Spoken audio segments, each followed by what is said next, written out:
Welcome to You, the People. In this program, we will provide you with interviews and information from and about the people who affect your lives. Our program may include conversations with candidates, elected or appointed officials, town department heads, and more. We will delve into the kitchen table issues that make a difference in our towns and region. I'm your host, Julie Thompson. Let's get started. Today on You the People, I am so proud to bring back, as usual, Joan Meschino, who's the state rep for the 3rd Plymouth District, which includes Cohasset, Hingham, and Hull. Welcome. Always great to be here with you, and congratulations. I'm loving the new setup. Yeah, the set is nice. Yeah. It's nice. It's cozy. It's cozy. We're having a chat, and that's what people need to do more of. Yes, in person, face-to-face chats. Yes, relationships. Yes. Let's jump into one of the things that affects a lot of people in the South Shore, the ferry. So the Mass DOT and MBTA was conducting a year-long water transportation study, the ferry system. How can residents get involved, provide feedback, suggestions, etc.? Oh, absolutely. That's a great topic to start with. Hugely important to our district. Ferry service. For a lot of us, it's commuter, but for many of our businesses and the Intermodal Center and all of the work that Hingham did around the shipyard, it's also about bringing people down to the South Shore as well. And Hull's interested in that too. You know, it's residents, it's tourism, it's the economy. And then it's also about how we enjoy the city and get inside. So right now what they're doing is we were able to get a little bit of money in the 2022 bond bill after Hingham. Thank you, Hingham residents really mobilized to save the ferry. What we decided to do is there's a series of strategies that we've been pushing for to make sure that the ferry is integrated into the MassDOT, into the MBTA transit system, right? It's transit. It should connect. It should be convenient. It should be affordable. It should be part of our underlying economic planning. And so we've been doing a lot of advocacy, and where we are right now is the T has agreed to have a ferry department, and there's a gentleman there who's the director of ferry services, David Perry, and he's been meeting with the towns of Hingham and Hull. He's been looking at the system, and he's the person who's actually charged with thinking about how to make the strategic, smart investments in water transportation for long-term growth and long-term economic development and sustainability. So we actually got them a little bit of money. They're finally doing the water transportation survey. It's a study. And we need every resident, even if you have thought about taking the ferry, whatever, one day in, use it to go see the Bruins or the Celtics, use it for your doctor's appointments, Massport, whatever it is, commuting on the weekends, however you use it, however frequent or infrequent.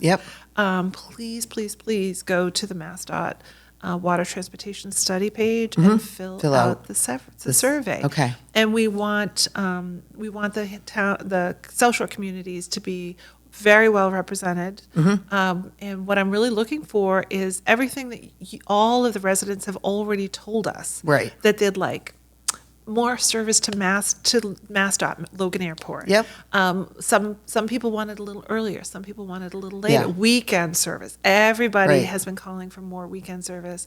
And then for some of us who have non-traditional jobs, it's about how you move around. Sure. And so we really need every single person it takes 5 minutes to tell them why you love it and what you'd like to see grow. Because there's strength in numbers, and the more numbers you have of people that say, we want this. And the ferry service kind of dwindled a lot during COVID, correct? Yeah. Where people stopped going to Boston. They just stopped going to work. It was interesting. So our service, they tried to eliminate it wholesale. Completely, they just tried to eliminate it. But what we were able to show is that, in fact, people from the South Shore did need to continue to go in. So we have so many doctors, nurses. We have a lot of first responders like firefighters. We have a lot of people who work in government, electeds like myself who still needed to go in. And you use the ferry a lot. And I'm always on the ferry. So it really was about I think we were operating at about 25% of the riders were still had reason to go in. Yeah. So it's a vital lifeline for us. A lot of people work at Massport. Right. A lot of people, they're just all over the place. So I would love to see them do a study of how we all come together through the ferry and then where we all head to. And it's pretty far and wide. I mean, Sure. people go over to Cambridge. Sure. They go to BU, Back Bay. I mean, Everywhere. It's really They go everywhere. amazing. Right. Yeah. Okay. So fill out the survey. Fill out the survey about this. Is what gives me the information that you need to justify everything that we've been advocating for. Okay, It's great. perfect. Yes. Now let's talk about some of your legislative work. You testified about the building decarbonization bill. What is that? Define that. What does that mean? So right now, about 7,000 bills got filed, and every single bill gets a hearing, and so it's been very busy. Yeah. Because the committees are really trying to get all of those hearings done, and so it was the bill that would how we decarbonize, lower our emissions. Yep. In how we heat buildings. Yep. Our carbon footprint. Our We want carbon to tamp footprint. it down. Well, so if you look at the emissions in Massachusetts, the big piece is really transportation. But the next big bucket is about 36% on how we heat buildings. And that's everything from, big commercial all the way down to your individual house. Yep. And there's strategies. And so that's what this bill is. It's about putting in place incentives and strategies to get people to make the kinds of investments in their property, whether you own or you rent, and whether you're commercial or small business, all the way down to homeowner. And that's really what that bill is. And so, like, some of the things are, how to be a green community plus, and incentives to help residents or help small business owners, help big residential buildings, big commercial buildings, and really take those strategies that we know are working to scale. That's what we're really trying to do. And in theory, it will dovetail with some of the initiatives that are going to come out of things like the affordability bill, right? That everyone's worried about affordability. Yeah. Well, I'll tell you right now, if the less you use, right, the more you save. So if you have an efficient building, right, or you have a well-insulated building or new windows. Yep. So it also dovetails with some of the initiatives around reforming Mass Save and making sure that no matter whether you're a building owner, whether it's residential, whether you're a renter, whether it's commercial, that everybody can avail themselves of those things. Right. Because it's green energy that is actually that's less expensive. Yeah. But it's the transition that we're struggling with, and that's what these bills do. Right. Is they help And with the anytime you can transition. save money and help the planet overall, it's a win-win. It's a win-win. Okay. Yeah. More to follow on that. Now, you also sponsored a bill which would create an annual military service member and veteran suicide awareness and remembrance day. That's a lot to be said in one sentence. Huge shout out to our retired veteran service agent, Keith German. As you all know, the Patika family experienced a tragedy, and it was their son who committed suicide.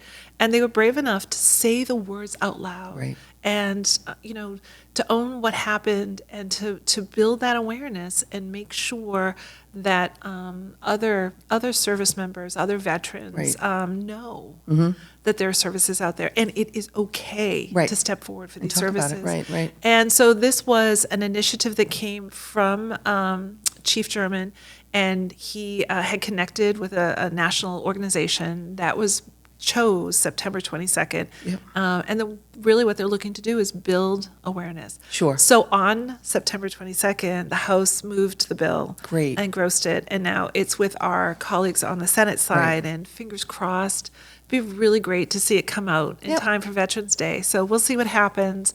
But really the big thing is just acknowledging that there are services available out there. Sure. It is okay. And if you know somebody that's struggling, Talk about it. Talk about it and get help. and connect Yep. and get that help. Okay. Yeah, so. Well, I can't imagine that won't pass. Well, I'm sure it will Yeah. eventually, but you never know when weighty things are happening. Yeah, and, that take precedence. And that take Yep, precedence, got it. or remember when COVID happened, everything focused on that. Right, And a lot exactly, of things, exactly. Yep. But yes, it will eventually pass, and fingers crossed. This is a great sign it'll pass this session. Excellent. Yeah. Drought legislation, it's critical Yes. for obviously our area.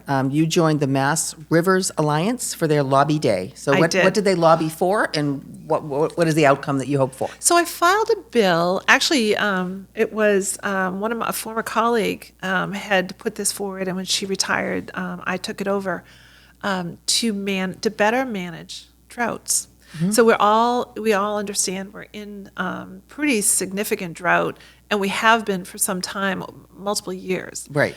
And what this right now, it's like a patchwork of how to designate it. It's a patchwork of how to respond to it. And so you literally drive through all these little towns, and Hingham might be under a drought 1 management, but then you go over into Norwell and they're not. Right. And so what it really is about how we designate areas of drought. Okay. And the state the state does that. Yep. And so to give them more ability to better manage that Doing system. it more uniform? To do it more uniform. Okay. But then also it's about how you get at private wells, how you manage it on the local Right, level. right. Because if you're in a place like Hingham, our aquifer, right? And if you've got a private well in our aquifer, it's you have to be able to manage those Sure. things because you're preserving the water. Right. For everyone. For everyone. For everyone, For right. our, for We're all- our we all municipal share use. it. We all share it. Goes underneath us. Yeah. Plus, you want it to be a resilient watershed, Yeah. right? Because that's how it's sustainable Right. in times of drought. And then there's a lot of, but it's a very simple bill. It's just about how to designate and how to better and it makes manage. sense. We can't control how much rain we get, Right. but we can control what we do with the Right. water that we have. And all of the management would still stay with the town. Yep. It's really just looking at the state to better how to designate. Okay. In a smarter way. Okay. And how to give that ability to manage it. Okay. In regions. Make it more uniform. Yeah. Okay, in October, the State House had an event that was related to and surrounding breast cancer awareness. Yes. So what were your big takeaways from that day? And every year, that seems to get bigger and better. Oh, it's a great event. It was a tremendous amount of legislator support for that event. My big takeaway is diagnose early. Mm-hmm. It's that simple. Ladies, go get your mammograms. Right. Do the self-examinations. If you even think Yeah. you might have something, Yep. get in there to see your doctor. It really is about early diagnosis. Absolutely. And 1 in 8 women Yeah. are going to get it. I mean, it's That's right. getting more and more prevalent amongst the population. And the longer we live, the more. The more opportunity, Opportunity, right, yep, you have yep. to get those things. And of course, know yourself and know your family history, Sure. right? Because there are genetic and Yep. family things that flow from these, but it really, the takeaway is go in and get that mammogram Yeah, done. do it yourself. Yeah. Take Early care of yourself. diagnosis. Now, pans and pandas, and Oh, it's not a panda is not a little panda bear. They're rare conditions that cause sudden and severe OCD, tics, or both in children. I'd never heard of this before. Talk to me about how you got involved with this whole initiative and what you're trying to do. Moms in Hingham and Hull. Okay. In Cohasset. So Moms on the South Shore brought this to me. I had never heard of this either. And it's a neurological disease. And what they were originally coming in to do was to build awareness. Okay. But also because it's hard to diagnose. And so it's not just awareness among parents, it's awareness among medical professionals around diagnosis and what to look for. But then it's the awareness among parents about what symptoms look like and things Yep. like that. But then it's also about coverage, Yep. insurance coverage. And it was former Rep. Josh Cutler from Duxbury who connected with this group of women, and they were incredible advocates. And he basically sent them out. He's like, we've never heard of this. You need to educate Yeah. everybody. So they really made this tremendous push to reach out to people in the State House. And honestly, it's probably the single best or advocacy group I've ever dealt with. Really? And they're fun. And they've had a lot of success stories. Good. When you have diagnoses, then, Are there cures for services this, or are there ways to temper it? So there's ways to manage it, Okay. I think is the best way to say it. Okay. But you should have them in and interview them. They're really a fantastic group, and it's the kind of thing that just can come out of nowhere Right. For your child. So asking that question, knowing to ask that question, and then there are specialists. There's a wonderful doctor. She just actually is quasi-retired in Cohasset, Peggy Chapman. And so what you saw was Senator O'Connor and I went into the city, and they did a big walk, fundraising walk, and they gave Dr. Chapman, they gave her an award. Yep. And so Senator O'Connor and I went in to speak and to also give her a citation as well. And it was a wonderful family event. It was warm. It was engaging, and they're walking to raise money. And this is a national movement now. Yeah, and raise awareness. Yeah, raise awareness. Yeah. And there seems to be a lot of conditions or things that come up that people just don't know about because they're not prevalent. Yeah. Funding for things like that, too, at the national or the state level, I would think take a long time to get to that point where they're be funded because they're not prevalent. Right. And really, there's kind of two parts to the funding, or three, if you really think about it. You know, on some very basic level, you need to do research. Right, So absolutely. funding for research becomes really important, and showing that that there's large segments, significant segments of cohorts of people that experience this, you know, is one piece of that. Right. But then there's also funding for education, right? How are these doctors diagnosing? Are they thinking about it? You know, what is their protocols for assessing these things? And then the third piece of it is reimbursement. Sure. Through your health insurance. And that was what this bill was. Yeah. So they got some initial diagnosis and some initial funding for insurance, Yeah. and now they're just keep on going. They built a tremendous amount of success, and there's another one we're working on as well that has to do with children and epilepsy. Yeah. And you know, I think everyone always understands about you know, the sudden infant death syndrome. Yeah. But not all children grow out of that. And so it's called SUDEP, and so kids can actually at any age and then carry that through their lives. So there's a lot of things like that just, I think for reasons I don't really understand, but maybe because we're old Yankees, we don't talk about what's wrong with us. We don't complain. Yeah. And so you don't tend to hear don't hear a about it. lot Right, about right. these things. And just, Until you get a group that advocates. Until you get Yeah. the group that advocates. Which is And wonderful. these women are fantastic. Yeah. Great. Okay, let's talk about last week, October 20th, was Community Media Awareness Day. Yes. Now, we're community media. Yes. There's 151, I think, community media centers. There are. Across Massachusetts. So the funding for community media traditionally came through cable television revenues. Yes, And the cable television, subscriptions. is being, people are cutting the cord, and they're choosing different platforms for their Yes. entertainment, their news, etc.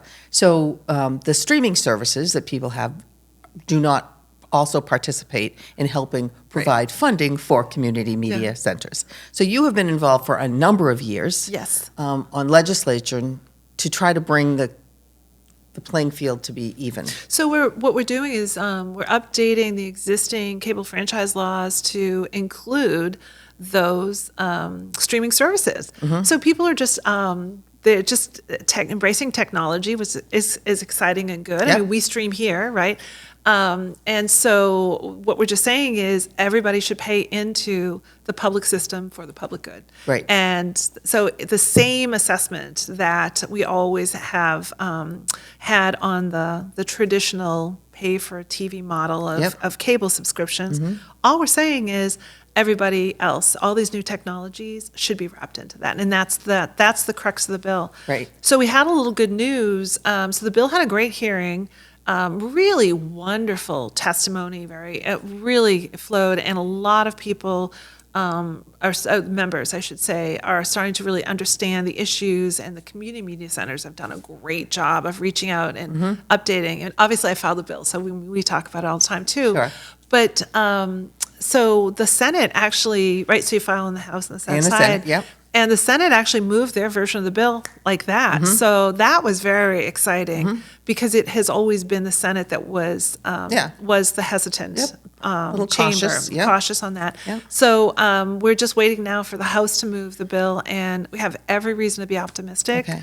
So So if it's the just a bill matter of passes, timing. does this mandate streaming services to collect a small fee? So the way way cable does? the way it works is because I was a selectman, so I am not going to put on anyone to start negotiating additional contracts. I mean, I Yeah. did 2 of them. They're just tough. So the way it'll be is if you meet the criteria as a streaming service in Massachusetts, the state will collect the fee. Okay. Up to it right now, the way it's written, up to 5%. So we'll collect the fee of 5%. Same as the cable, Yeah. on those subscriptions, and we'll do it at the state level, Yeah. and we'll also, the way they said it is, what's your revenues in Massachusetts, right? Because there's a lot of partnering and relationships, and we want that, right? We don't want to chill that in any way. So we just say, if you're Netflix or Hulu or Disney, tell us what your revenues were in Massachusetts, Yep. which they report Yep. to DOR anyway. We just assess the 5% fee And how do you then distribute it amongst the 151 per centers? person. So they'll just say By population? by population. Okay, right? okay. By person. Yeah. So community media centers are doing things like this. Like we're having interviews. I interviewed Senator O'Connor earlier. I'm going to be interviewing the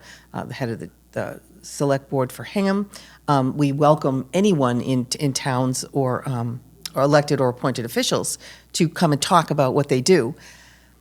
Newspapers are basically pretty much gone. Hingham's lucky; they have the Hingham Hull Journal. does too. Hull has a paper. I know Yeah. Duxbury has their own paper, but most towns don't. Right. So, community media and what we can present and help give to the public is more and more important than ever. Oh my gosh, yes. Your mission is so vital.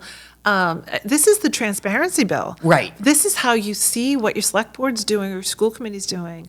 It's transparency in government. This is Yeah. how you engage and you participate. Right. And quite frankly, so I always valued that, and I always understood that piece. But I love the man on the street. Yeah. You just introduced me to your new intern. Yeah. You're training the next generation, both of the behind the camera and front of the camera, right? The content as much as it is the production. So, I mean, really, when you think about it's the cultural stuff, it's the sports game. I mean, pick something. Right. And this is the source of trusted information in an age where it's hard to get good information.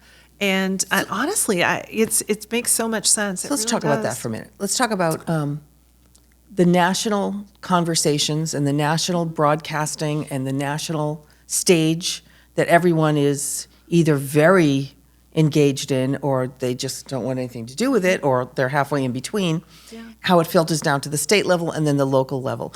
I have noticed amongst my friends, relatives, that either they are all in on what's going on in Washington, and they're very focused on that and what can they do or not do. And then there's some who just seem to want to contract back into, let me stay in my safe little space, in my own little corner, in my own little chair, as Cinderella would sing, and control the things that I can control. How do you do both and remain sane and remain productive and remain positive about all the outcomes? Well, I think that's the trick of it, there's a couple of things. It's like, where do you get your information? I mean, you're getting the inflammatory, like headlines or one-liners off of social media, or even today, some of the news reporting and things like that, or how are you absorbing that? Thing I've been saying to people is that they should be doing what they were always doing, and how they were paying attention all the way along. When you look at federal government, say the state government, the local government, most people intersect at the local level. Right. Right. That's your schools and who paves the road and there's so many components to getting your dog tags, or like Sure. I was trying to Your think grocery store, everything. I was Yeah. trying to think of little things, Yeah. And so for the vast majority of us, we intersect with the government at the local level, which is why this is so important, right? Right. Because this is exactly how you get the local level.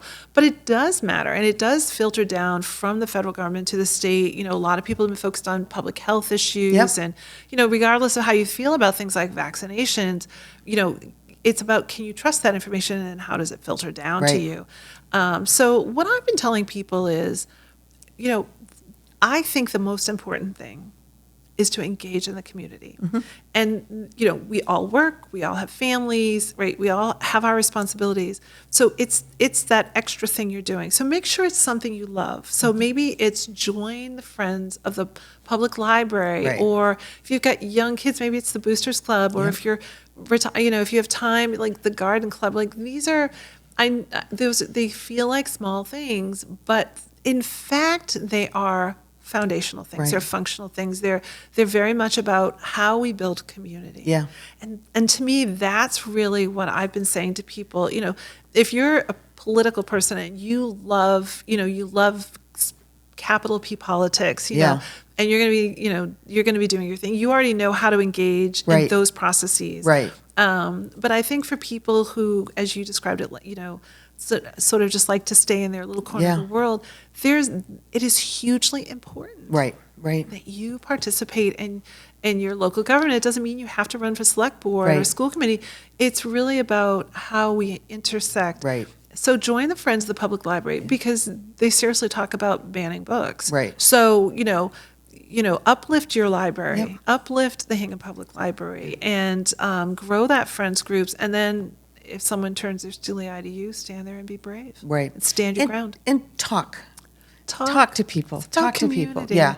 Yeah. This is so important. The face-to-face, just we're having a chat. Right. And there's not enough of we're having a chat anymore. Yeah. And Talk to your we need to do that. selectmen. Yeah. Talk to the reps. I mean, the senator and I have office hours all the time. Yeah. Swing by. Yeah. We post them online. You can call our office. You can schedule time. And I think that's where we started. Yeah. Our conversation was relationship building and community building. Absolutely. And every example that we've talked about is all the same things. Yep. So that's what I say. And speaking of local, what about the local Hingham young adult author, Crystal, is it Seitz? Sites. Crystal Oh my God, isn't that Seitz. exciting? Yeah. Tell everybody what she did. She's written a book. She's written 2 books. But the State Library has awards for burgeoning authors, and Yeah. this year she got a notable mention. And she was up at the State House, and the senator and I were able to give her some citations. And what a great opportunity for Wonderful. uplifting a young person. And I think I haven't read her book yet, but I think she writes for young adults and Yeah. science fiction and things like that, Cool. or fantasy. Yeah. But I mean, local author. Yeah, good for her. Yeah. Good And for she's, her. I wish I had thought to remember the other woman's name, but we've had other authors. Yep. In Hingham, in our district, who've gotten the same award, but it was just nice to see a young woman Yeah. succeeding, Yeah. and in a really, it's tough to Yeah. actually, I do it it's these just- days, yeah. it's amazing. And there are remarkable people in all of our towns. They're how remarkable creative. people. I love how creative. It's so important that we know about them, and that Yeah. we celebrate them, Yeah. and we uplift them. Crystal Sites, go buy her book. Yeah, I mean, absolutely. Seriously, help out a burgeoning author. Go buy her book. Absolutely. Now, how can constituents follow you? What you do Oh. every day, which I do. I follow you on social media, and I can't believe all the things you do every day. It's a labor of love.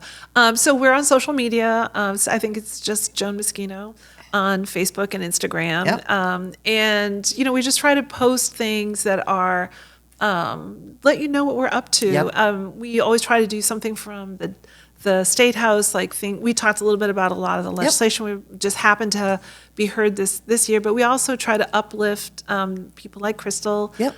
Or other organizations. We were at the Sale Home for their ribbon cutting. Yeah. I mean, there's a lot going on. There's so much. And so we really try to, we try not to overburden, but we try to give you a real sense of the work that we're doing. Yep. and the things that are going on in the community. And then sign up for my newsletter. Yep.